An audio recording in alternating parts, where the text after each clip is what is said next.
Do you ever wonder what will happen when Disney goes bankrupt? Oh. The company has impacted all aspects of our culture over the last century, even more so, from film to our lexicon, creating iconic characters, famous movies. The sun never sets on Disney's empire because there's a Disney park all across the globe. It's always day somewhere. But one day, the lights of the Magic Kingdom will go out and the halls that Disney built will go empty. And on that same day, Dana Terrace, sitting on a owl-shaped throne, will sit with a glass of wine and let out a small, soft chuckle as she grins. What would remain of Disney? What would be the thing we have left of it to keep going after it's all gone? Just empty castles? Abandoned theme park mascots? Artists have taken the imagery of Percy Shelley's iconic poem, Ozymandias, and applied it to our capitalistic world. And it isn't pretty what happens when you look upon the works of great emperors and despair, once great emperors have departed this world. The graphic novel The Electric State depicts a world with massive technological monuments to capitalistic branding. It's post-capitalism, where the systems of the economy have completely eroded, yet it still exists in some fashion. Iconography lingering like a zombie walking about. Ozymandias, the poem by Shelley, which I reference, of course, refers to a traveler who stumbles upon a statue. The statue has a little plaque that speaks of this great emperor and says, "Look upon my works and despair." And all he sees is the empty desert and the feet of the statue. The rest is crumbled to dust across the avenues of time. So what will Disney's Ozymandias be one day? Well, we have a glimpse of something that might be Ozymandias, just recently thanks to an independently financed cartoon known as the Knights of Gwynevere. Hello, Francesca. Hello, Andrea. It's nice to see you two again. Or at least, that's what I think it's leading to.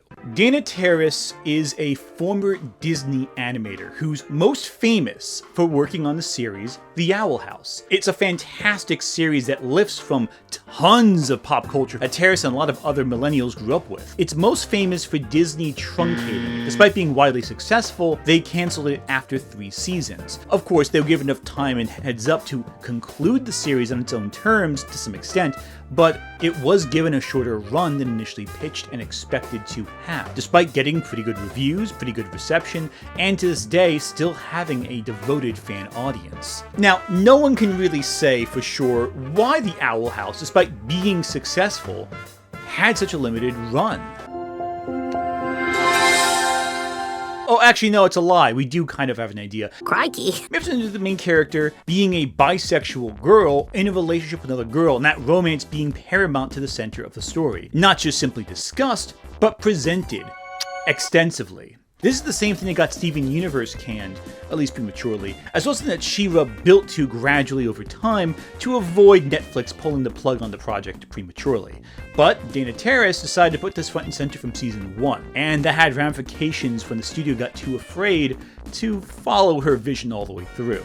And I get the vibe Dana is still a little bitter about that, because her most recent pilot, Knights of Gwynevere, a pilot for a show that I believe will be picked up, I mean, the thing's gotten a lot of views in a short period of time, that illustrates this post-cyberpunk dystopian, a planet turned into a theme park. It's a story about broken dreams in the face of the happiest place on Earth, about the crushing dehumanization of the capitalistic machine, and the most beautifully petty slap to the face the Walt Disney Company I have seen in a very long time. And unlike something like, say, Shrek, which you can tell is based off of a more petty argument between executives, this feels like it's coming from the ground up. Someone who worked at Disney with hopes and dreams and ambitions before being shown cold reality, and responding to that with an artistic expression of both the disappointment as well as the ambitions that led her to that point to work for Disney in the first place, capturing the magic of the company while also illustrating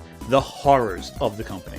And while we only have 1 episode so far, a pilot, I think I can figure out where the show will go, because the story has essentially already been told before once in another country.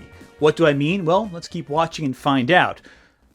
Knights of Gwynevere starts with an android being held captive on Park Planet, an entire planet that's been transformed into a gigantic series of theme parks. They kind of levitate above the planet like these floating islands. Castles in the sky, one might say. Maybe a reference to Castle in the Sky, but who's to say? The park, though it floats above the clouds, is maintained exclusively through the compulsory work of the citizens of the planet, who live on the ground, and having a cough that resembles black lung, due to all the chemicals in the air and the trash just deposited on the surface.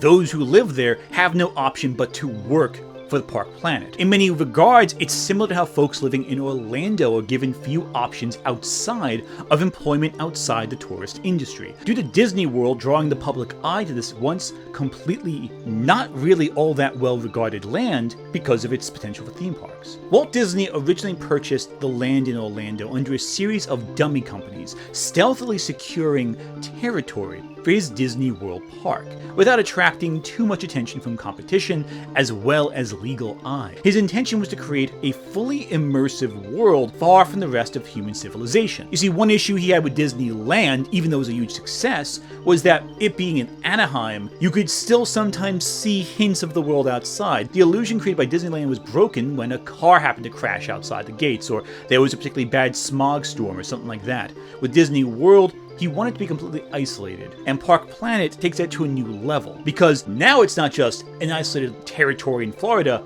it's a whole planet. You cannot get away from Park Planet, and in fact, even Park Planet is removed from the parks themselves as they float above the land. You can't see the mechanisms that keep the islands afloat because you're removed from it. It's the happiest place on Earth because it's completely isolated from the realities that make it so. The only seams in this illusion, of course, are the moments where you see the effort taken to maintain this fantasy. The way we're introduced to Park Planet is very interesting because at first we're introduced to it through the eyes of its owners, the Park family, looking down on everything, with the daughter, Olivia Park, kind of being this maybe slightly psychotic young child. Who's this really say? We watch as Olivia and her Guinevere android, a personal model for the company, are gazing over everything, with Guinevere visibly tortured, her guts pulled out of her body, and it appears as though she's going to at first deliver this compulsory programmed response before she leaps from the window in an attempt to escape imprisonment and enslavement. Illustrating that though her body is enslaved by the parks, and very well her mind was created by them, she is still capable of will internally. She's still not a prisoner entirely, though she is a captive both in spirit and body of this corporation. Its property rejecting itself. Get me out of here! Enslavement is necessary to keep the dream alive. The dream escapes beyond the confines of its creator, but must be retained. We're all victims of the park, but everyone's so busy picking apart each other, they don't see the corporate hand at the wheel. In many respects, early on, I was reminded of a very different fairy tale, right down to how we're introduced to Gwynevere, and that was Revolutionary Girl Utena, where Otari Academy is this insular prison, essentially, trapped in a time loop. The characters are locked into their own psychological traps, always circling back to the same problems and never able to confront the issues that made them this way to escape. And it's all thanks to the Rose Bride herself, Anthe. Both Anthe and Guinevere are trapped in a cycle of control by those who see her as an object to be won and possessed. Though while Guinevere is somewhat more careful! designed to be controlled, Anthe is conditioned into her state. Both are exploited for their image, one being a princess who is presented as the mascot of a company, an embodiment of dreams coming true, while the other is an ideal to be possessed and won through combat, that being Anthe the Rose Bride. In both cases, that facade is only skin deep, and the reality, which is explored in both as we go on, is far more complicated. A haunting, true inner life versus the pleasant facade put on for others. A marketable facade, one might say. Both Planet Park and Otari Academy are anchored on the continued compliance and submission of a broken woman, forced to perpetually roleplay an idealized role for the distraction of citizens trapped within it, within its maze, and the predatory masters of this world, who themselves are subject to the world's own traps itself, hold everything together.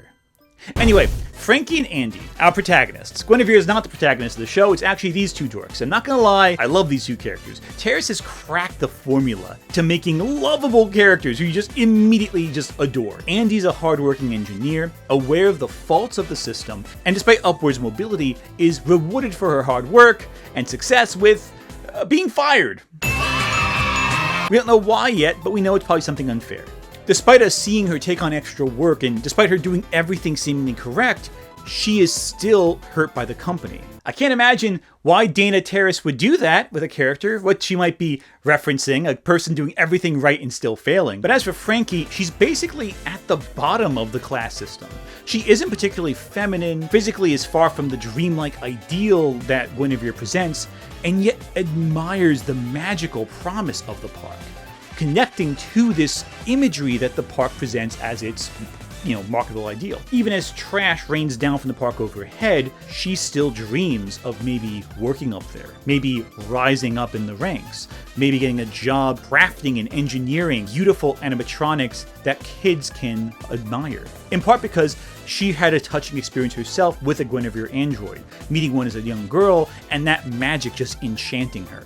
In a lot of respects, she is essentially a Disney adult. Yes, Frankie is a Disney adult in a sense. Though she is gruff, though she is abrasive, though she is strong and powerful, she is still anchored and motivated primarily by the dream and promise of the creative output of the park company. It's not to say necessarily that she is completely blind to the faults of the company. Far from it. She is confronted by that reality every day. She picks up trash outside the ocean.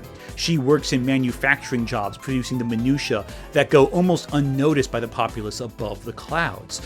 She's aware of the frustrating elements that go into creating this illusion, but she still sees the illusion as a net positive, bringing hope and joy to those around her. Again, hard not to see Dana Terrace a little bit in Frankie, as well as people who you just happen to know who grew up with Disney and use it to inspire them to do great things themselves. They wish to be part of the system that inspired them, but they're also now acutely aware of the shortcomings of that system. But not enough to reject it wholesale.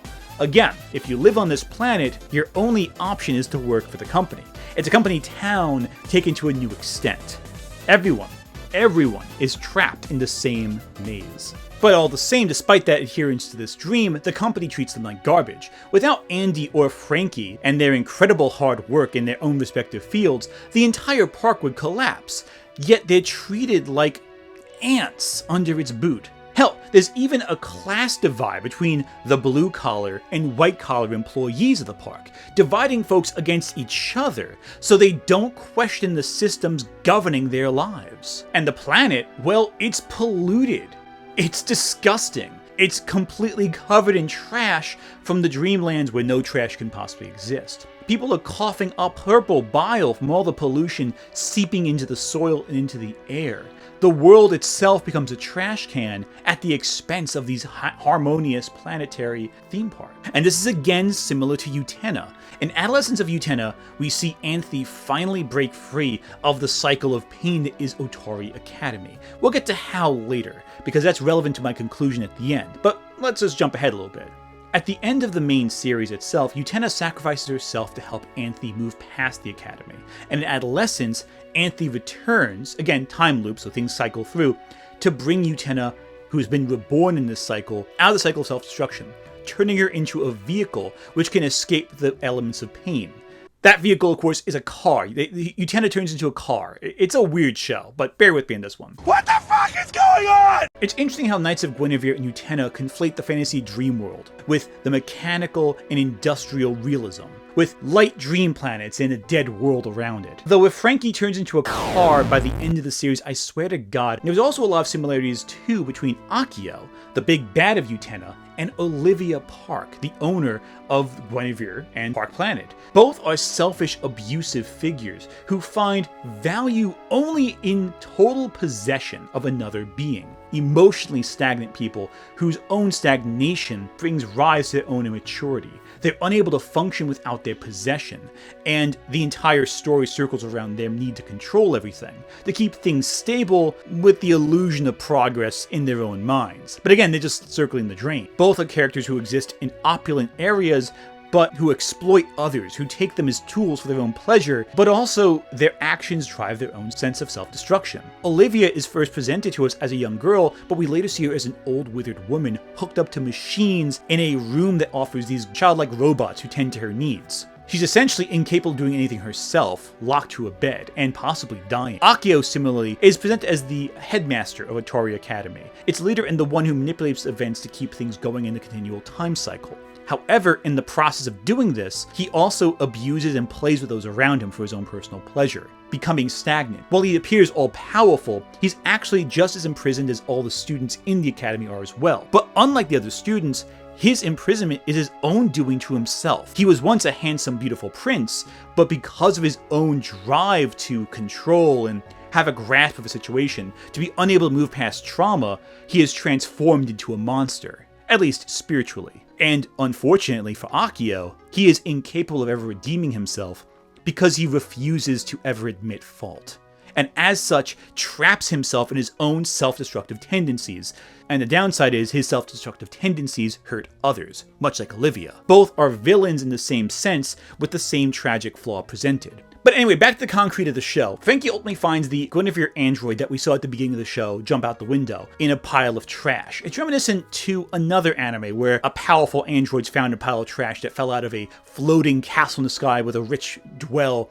What was that called? Oh, that's right. Battle Angel Alita. It's the same thing as Alita Battle Angel, essentially. But in this case, Frankie knows what she is. Frankie sees this Guinevere android as a ticket to success, where she can refurbish and rebuild this broken robot in order to get a job higher up. So far, she's still thinking about where she can exist within the trap of Park Planet. I believe as time goes on, she will see beyond even that. I think ultimately Frankie's adherence to the dream is different than Olivia's devotion to her fantasy, because Olivia's fantasy is a stagnant one. She's in charge, she's the boss, and she can never advance, and her dreams keep her stuck there. Frankie's dreams, however, are of upward mobility, of bringing joy to others. It's a selfless dream, but also one that involves her changing and evolving. She's not stagnant, she's pushing forward. But her ultimate goal, beyond just simply getting a better job, is to create memories that are meaningful for others, because she remembers how much encountering Guinevere Android meant to her as a kid. And as an adult, she wants to create that memory for someone else. Can't imagine why Dana Terrace would make this type of character. I'm sure she's not saying anything specific about creating something beautiful for others, for a company that will toss you out and spit you out like trash once they're done with you, because you remember the nostalgia you felt as a kid with this magic going to you. I can't imagine what she's referring to. It must be a coincidence. To continue the Utena comparison, Frankie is basically Utena in this sense, who sees the inherent humanity of the Rose Bride, even while playing into Akio's rules and control. But Utena, unlike Frankie, follows this path to become more, to break free of control, while Akio proves unable to break the very cycle he created, degrading in every cycle until we see in Adolescence of Utena that he is barely able to stand upright. Will Frankie reach this? Well, hold on to that thought, we'll come back to it. But also, much like Utena, a lot of lesbians seem to really love Frankie, I've noticed. I don't know what she's doing. She's doing something that gets all the gay women happy, so good on you, Frankie. I think Frankie and Utena are also non-conforming to their gender, with Utena choosing to dress it in a boy's uniform, and Frankie being Frankie, not very feminine characters who are still women despite all that. It's a very interesting idea of gender nonconformity, and even then, Utena is shaped by the core memory of encountering a prince when she was very young, or rather, a princely boy at a time of misery for herself, and that inspires her to want to become a prince. Again, both Frankie and Utena are inspired by a core childhood memory where they encountered some form of magic. Whether it takes them both differs from story to story, potentially. But Gwynevere, the robot we've been talking about this whole time, we have this hardened princess who remembers every encounter she has across the park, because all the Gwynevere robots are connected. But this one's a little different, because it can obliterate giant robots attack, which including the amazingly cool Sir Arthur, again another fairy tale reference there. She can exist just like any other robot, except she's capable of pain. And we know this because she screams. So now we know enough. There are direct comparisons between Utena and Knights of Gwynevere. Is it one-to-one? Certainly not. I just took a few base comparisons. There's a lot of elements of Utena that are not present so far in Knights of Gwynevere. However, based on what we have so far, I think we can start theorizing where the story will go, because I think it's going to parallel, in many respects, Utena. Dana Terrace draws heavily from anime throughout her career. The Owl House drew heavily from anime such as Studio Ghibli, for example, as well as other products. I think in many regards, Knights of Gwynevere, whether intentionally or not, will follow a similar trajectory to Revolutionary Girl Utena, because both deal with the idea of taking the fairy tale aesthetic and deconstructing it to illustrate both how we can find out dreams in a world beyond dreams, but also how these dreams sometimes stifle and control us and conceal evils in plain sight. Though admittedly, the story structure of Guinevere and Utena are fundamentally different. Utena is centered on a tournament arc, designed for students to fight each other to win the hand of the Rose Bride, playing into a system that subjugates and enslaves Anthe. Whereas in Guinevere, it's clear that the first goal right now is that Andy and Frankie are going to rebuild Guinevere, or at least patch her up, and probably understand the cruelty done to her by the company. But there's also Olivia's deteriorating madness, demanding her return, and so they'll be pursued and hunted by Olivia's forces. In some way, it's similar to a Disney story, Tangled. But these stories also influenced Utena, because we learned that Anthe is functionally, though she appears to be the princess of the story, needs to be rescued and saved, she's essentially the witch, a misunderstood and feared figure who is trapped in her own pain due to the cruelty done to her over time, unable to escape her trauma and trapped within it, internalizing agony. Anthe wants some degree of freedom, but has submitted herself to her destiny and fate and plays along with the manipulation to keep herself in the cycle of pain, just like Akio does as well. The only difference is Utena helps free Anthe from her own enslavement. Though Anthe plays the role in cycles and cycles again and again to her own self-destruction, she is snapped out of it by Utena's actions. That cracks the control, and Anthe's able to help pull Utena out in her quote-unquote adolescence. You see what I'm saying? Moving past the childhood dream through into an uncertain but freeing adulthood. I believe it's going to happen here, even though the characters are significantly older than Utena and Anthe in the rest of Victoria Academy, because I think they are trapped in a sense of control, in a childlike dreamland well into adulthood. Also, if Andy and Frankie really want to help reprogram Guinevere, they can just crack open the box and play around with her insides, because she's a robot. You could reprogram her, in theory, or maybe remove restrictions that are programmed into her. But I think they'll go for the more interesting route, which is more, she has a soul of some kind. But here the question becomes, is Knights of Gwynevere solely about the protagonists breaking free of the crushing capitalistic systems that control them? Or is it about revolution, upheaving the systems of control to its core to allow others the chance of freedom? If the former, they only have to worry about getting off the planet long enough for Olivia to maybe croak or something. If we go for the latter, however, they need to fundamentally address the forces pitting classes of people against each other and break down the dream that motivates Frankie onward. Is this a story about escaping with what you have and finding a new future elsewhere? Or is it about bringing revolution against a stifling organization, a trap that all will be freed from? The question we have to understand is this: does the show think that Frankie's ambitions are foolish or good? Are they impossible fantasies that are just too good and naive to exist? Or is it a spark of soul that exists in the crushing grasp of the company that should not be fragmented? Given how much Dana Terrace is putting herself into the story with her own life experiences, I'm inclined to say that we will see Frankie's dreams ultimately be a positive, that they will be preserved throughout the story by the end. Knights of Gwynevere is an indie project. It became popular outside the studio system. I think Dana Terrace will draw from her own experiences, with her dreams being crushed by the system, before rebuilding them outside the system, through Andy and Frankie. That the company may crush their ambitions, but they can rebuild themselves beyond it, better, stronger, without compromising their ethics, values, and hopes.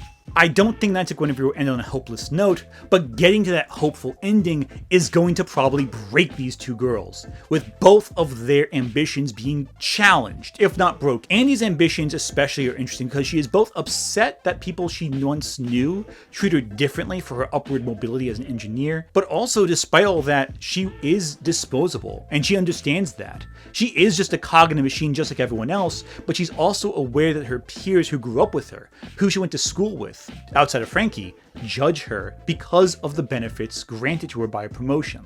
She understands the reality of existing in a company from both perspectives, and also knows that people resent her already. What will happen if Frankie is resented? Well, I think a good comparison for that is again Utena. In Utena, the main character is admired by Akio in a way that should put chills in your spine immediately. Akio essentially grooms Utena into being his pawn, both in terms of the Rose Bride tournament, in maintaining control and order, of reaching the quote-unquote end of the world, as well as Akio's own selfish, perverse desires. Mind, Akio is at this point hundreds of years old, while Utena is a young girl. It's a deeply disturbing sequence that involves some assault and abuse on a level that's too unpleasant to discuss in detail, and probably won't be relevant in Knights of Gwynevere. However, what we do see is the idea of someone being groomed for the position of a controlling lord. It would not surprise me, given Frankie's ambitions of being an engineer, that she becomes a target similarly of the company, groomed to take on a position that will ultimately leave her used and abused and compromised, in spirit at least. I think we're already seeing to an extent Andy feel like a tool, but Frankie still has pure dreams, optimism. That optimism will be expended and used before this show's over, I suspect. And we'll see how both of them maybe see, despite them being necessary for the park to function, how invisible they are to those who go to the parks. How, despite all their hard work, it's unappreciated by those who take advantage of it. It might be too late to bring revolution to this park, but the people living on Park Planet, their livelihoods depend on the park's economy. What happens if something happens to the park? Well, again, the answer might be in Utena. The students of Atari Academy are ultimately pitted against each other in this tournament, trapped in cycles of abuse, cycles that torture and hurt them, and by their own private ambitions, decide to enter into the tournament for one reason or another.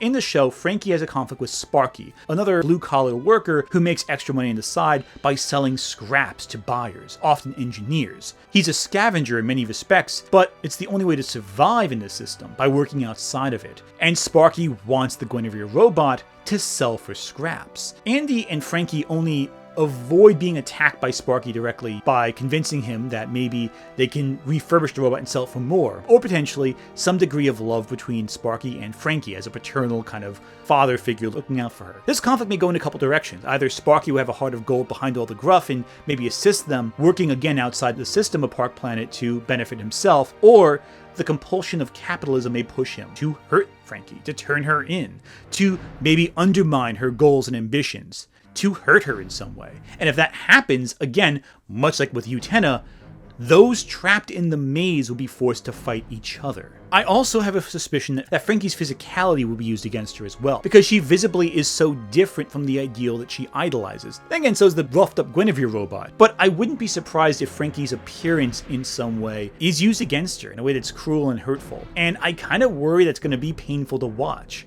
especially because she can't help it. I suspect there's going to be a lot of pain coming in this series further, how the ideal and the dream don't line up with the reality, and how those who look forward to those dreams may find themselves ill-fitting in that fantasy world, and that's depressing. I also worry that those outside of the main characters who might be introduced later might become in conflict with Andy and Frankie, again, over pursuits and squabbles for just a little bit of an edge, in a world where the deck is always stacked against them. So how will it end? Well, I suspect what will happen is both Frankie and Andy, much like with Utena and Anthe, are able to help Gwynevere escape her personal prison, to break free in some way. But in the process will be broken by the world themselves, or by the forces that hope to control Gwynevere. But I think that Gwynevere will then come back to help pull Andy and Frankie out of the capitalist hellscape before it annihilates them completely, allowing them an uncertain future in a world that is, yeah, maybe devastated by capitalism, but is at least real, not artificial, not constructed, not a dream world that's a maze to contain you, but somewhere where you can realistically advance. I believe any current additional characters will be able to follow this structure, maybe existing as a tertiary threat, as a tertiary ally, in service of this main core driving conflict. But I think in the end we'll be left with Park Planet becoming this hollow prison. Without the soul there, we see how things kind of crumble inward. It won't be destroyed immediately, but I suspect we may get something destructive. Maybe. But it could also end like a cyberpunk story. Many cyberpunk stories are about AI advancing in some way, finding ways to transcend their program. In the novel Neuromancer, the main character Case's mission is essentially to assemble two separate fragments of an AI, both in service of an incredibly rich family, so that this AI can transcend its programming and become something more, to evolve. In Ghost in the Shell, the Puppet Master, the main antagonist's motivation, is to merge with our protagonist Patoko Kusanagi, who it sees as a kindred spirit, in order to transcend the limits of its programming again and become something close to human. In both cases, a sentient intelligence advances by transcending its limitations. It is possible that Gwynevere will have a similar transcendence herself, transcending beyond the limitations of her shell to become something more, something godlike.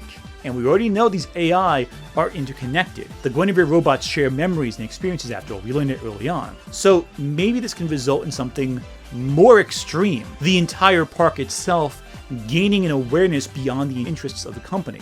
Much like how, with Disney, the identity of the characters have taken a life of their own on the internet. And if that's the case, then I don't think we'll see something like Adolescence of Utena, but a different deconstruction, one that exists at the same time as Utena, that showed what happens when a broken bird gains absolute power over everything. End of Evangelion. End of Evangelion is the conclusion of Neon Genesis Evangelion. Throughout Evangelion, the character Shinji is pushed through the ringer, broken and beaten beyond all measure of sanity, and at the end of the series is given the keys essentially to control reality itself. And he chooses to destroy it, to break the boundaries between people until everything that's left in the world is primordial fluid, the boundaries between souls being so blurred that we all feel each other's collective pain. And even after he changes his mind, total obliteration can be reversed, but only through the direct will of those who hope to return to a world that may be cruel and painful. And we see at the end, this world is still depopulated save for a couple souls. The question is this: will we have an ending where characters transcend the limits of their maze, or will we see a world where a broken bird gains complete control and brings potential ruination, destroys economies, ruins lives, ruins hopes and dreams in rejection of something that shackled her previously? And we know Guinevere is violent because she rips apart Sir Arthur. That was violent stuff right there. It's like blood splatters and everything. That was pretty brutal. The question is, will Frankie and Andy help Guinevere escape the confines of her own trap, or will Guinevere be trapped herself, lost in a maze of pain and agony, much like Anthe in the original Utena show, and bring about ruination to others, becoming a pawn in her own imprisonment, continuing a cycle that pervades and extends suffering? Time will tell. I hope that my ideas do turn out to be right, because I would love to see a story about transcending the limitations of dreams. But we'll see. Regardless, Gwynevere is continuing. It appears inevitable, and I hope this is a new age for independent animation, especially mature storytelling, confronting the mechanics of our childhood. Because after all, we are all influenced by what Disney did back in the day, but one day it will end. And how will we reach that end? Will this story end with Park Planet becoming a hollow tomb, a memorial to itself? Or will it end with something more catastrophic?